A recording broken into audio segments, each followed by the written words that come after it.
morning. It is morning. It'll be afternoon when you're probably watching this at some point. Welcome to Forged from Iron. As it says along the bottom, like, comment, share, do whatever you have to for this lovely video. Get it out there on your social media platforms. Hit the bell and you will be notified when we go live or we put any other content up. This morning, I am joined by the usual suspects, except this time I've got Steve to my right, my left. I don't even know how you're looking at it. Andy is beneath me, just on the screen. Yeah, I was going to say it won't be the first time, won't be the last either. I tell you what, I'm not sure if I can cope with this heady promotion, Andy. We're going to get a nosebleed up, Steve. Imagine what it'll be like if we win the Conference League. Oi, oi! Whoa. Boys, tell me you heard, just quickly before we get into it, tell me you heard the song. Yeah. No. We're going down with a European Cup. It's just amazing. It tickled me. It did tickle me, but apparently it caused some issues out in Larnaca last night as we're recording this. Apparently, talking to Gatesy, apparently there was a little to-do between the sets of fans. I believe our own set of fans. I'm not 100% sure. Rob's message didn't make a great deal of sense. Very little sleep and lots of beverages, shall we say, didn't make for a good voice message this morning from Rob. Boys, we're here to talk about last night. I watched the first half. I'll be honest, I really wasn't impressed with what I saw. I know you guys watched the rest of the game. We did win 2-0, both goals coming from our striker, converted from a right wing back, who scored his, am I right in thinking his first goal from outside of the box? Yeah. No, I thought he got one at Brighton last season. A couple of people said that. It was on the line. Yeah.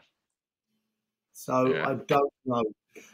I'm going to start with you, Steve, seeing as you're up top. Give me your thoughts. We'll just go with the entire game, mate. We're not going to break it down. Everyone that's probably watching this saw the game themselves. There's no point in breaking it down into, kind of sections. Give me your thoughts. I'll tell you what, let's start. You saw the lineup. Tell me what you thought when you saw the lineup. I thought it was okay. I thought that's enough to put him away, but I thought he went too strong. I thought he should have rested some of the players. I thought he should have started Skamaka. But, it was a team that was just enough. It was enough to win that game. Should have been enough to win that game comfortably 4 or 5-0. Should have been. Please know the caveat. Should have been. Should have been. Andy, your thoughts? I thought it was too negative, to be perfectly honest. I've got a lot of time for Clive Allen. I think for what he done. I know he had a little spell at us, and he normally talks sense. But even actually, let me do my rant first. Fuck it, might as well do my rant. Yeah, have a rant. Carlton Cole is a disgrace. I had a lot of time for him. But all that stuff he said yesterday in the build-up was scripted from David Sullivan. I'm sorry. All this stuff, is he under pressure? No, David Moyes is like, nah. Sorry, mate. You could tell he felt uncomfortable. He probably had it on a flipping, what's it called, cue, telling him exactly what to say because no, I'm sorry. But he's still at the club, isn't he? Well, yeah, you understand. He picks up his salary from the club. Yeah, that's what I mean. So it's all bullshit. Listen, we know it is, mate. I missed it. Do you know he blamed Saeed Benrahma for the first goal at Brighton? What? Yeah. How? He said if Saeed Benrahma closed the ball down, the ball wouldn't have been switched to play. Nothing about Johnson or Bowen. It was Benrahma's fault. Come on. That's when I said I can't watch it. I can't get that. No, I'm sorry, but Johnson and Bowen, I actually put more. I know this is not about Brighton, but yeah, no, I was just like, no, I'm not this. And then it was like, so David, yeah, he can turn it around. He can do this. Yeah, it wasn't like, nah, I'm sorry. It Like, doesn't work. it's, Like, yeah. but yeah, no, that's my rant over the way. And then it was like everything what Antonio was dog shit for the first half hour, obviously.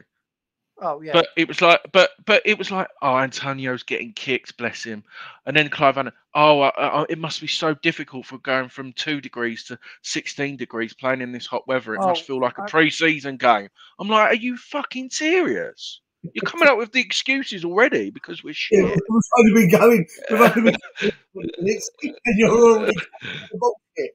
Yeah, but yeah, I mean, what a terrible trial to have to play football in nice warm conditions. yeah, I mean, heaven forbid people sleeping on the beach. Andy, you said there negative.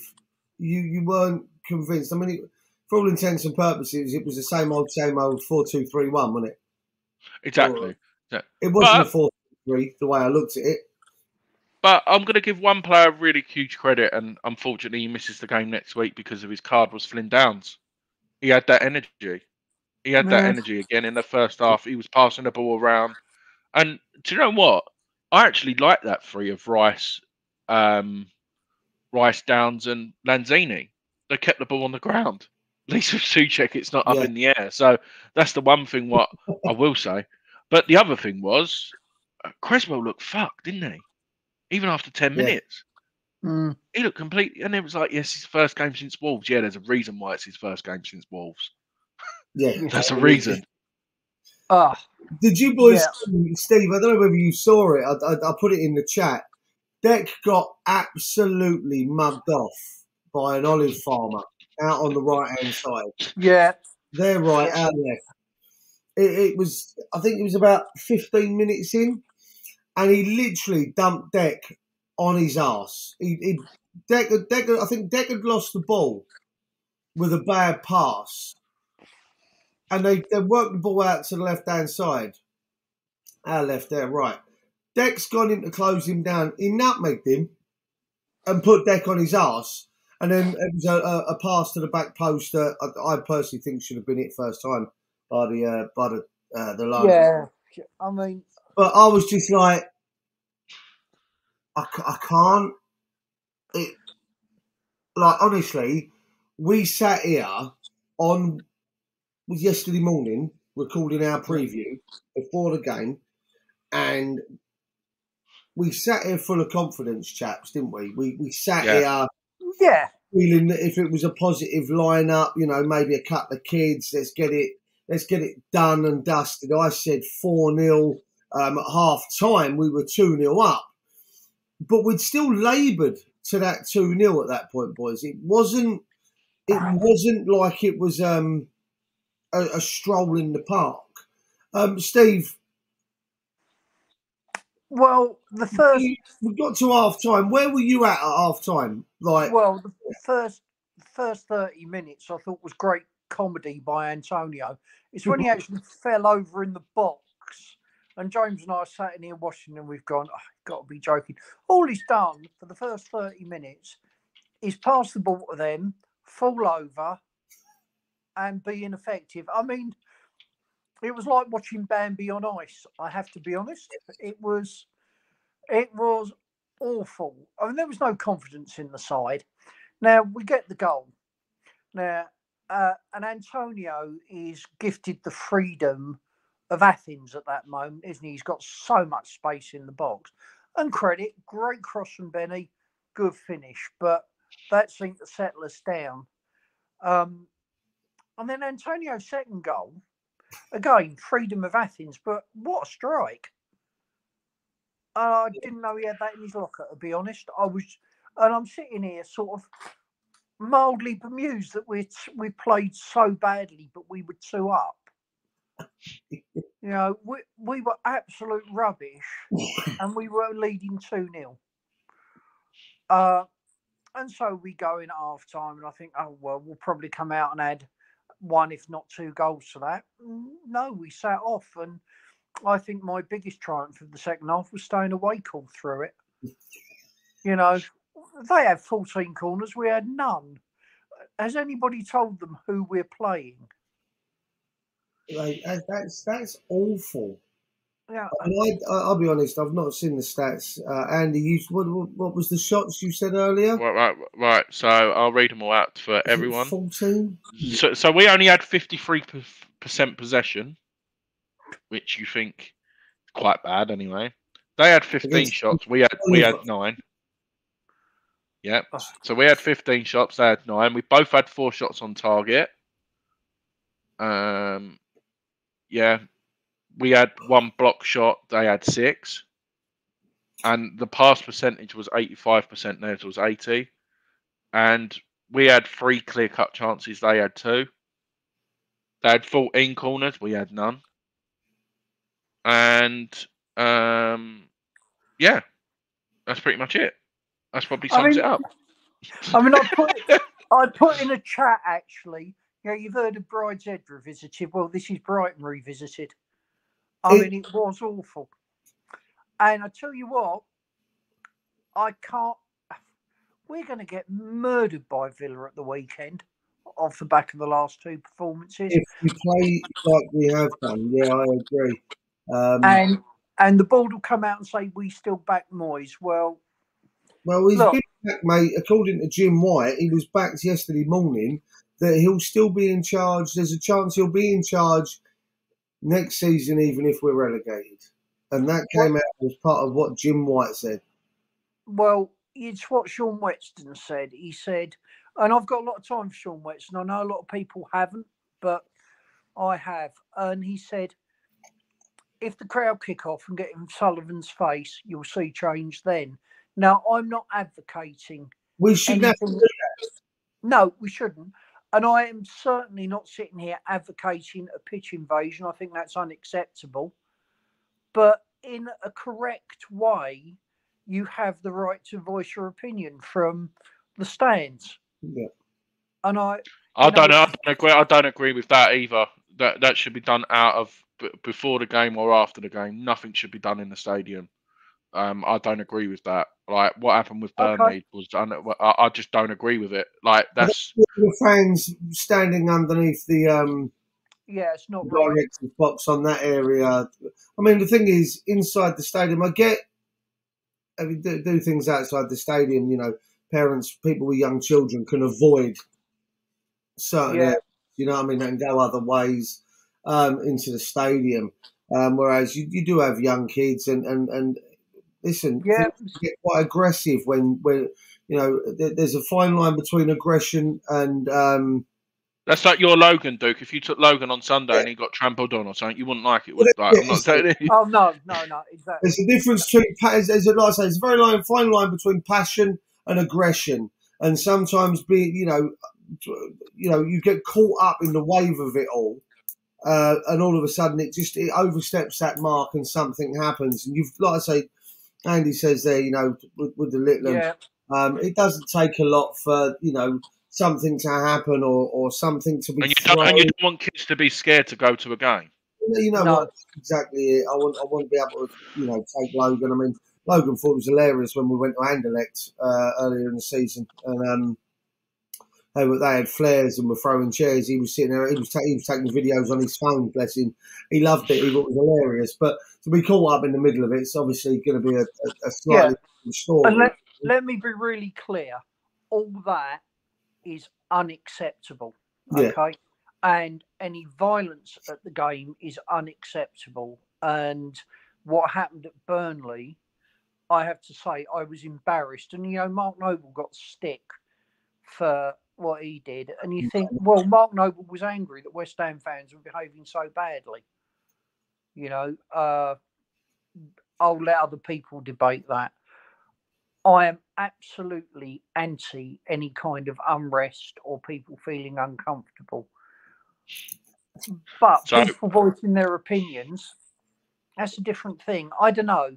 As you say, it's a very fine line. And I wouldn't want it to spill over. And I wouldn't want children or anybody to feel threatened or upset inside the ground. That would be completely wrong. I just want to add a couple of points, Duke, from the press conference with David Moyes yesterday. I didn't think we played well enough in and around their box. I don't think the forwards had enough moments again, but we tried to build up better and play better. So Benrahma puts a good cross in. Mickey gets the header for the first goal and gave us a real start. Because even though we started the game quite well, we penetrated them enough or really got in behind them. In the end, I was pleased to get a couple of goals in the first half. But this is the best bit. Flynn Downs has got a bit of a cut on his ankle, which may need to get stitched or glued back together. Mickey felt his calf, but we were making the change anyway. Paqueta has felt his calf when he went for on goal, but hopefully he's okay. He brought Paqueta on for the last 10 minutes, and he could potentially be out now for Sunday. I know. I said when he came on, don't do that. Oh, you can't make this up, boys. You'd like that game for me. That game at 2-0 was done and dusted. He didn't need to bring Paqueta on there. Like I say, I didn't see the second half. I know Cornet came on. Andy, is this right?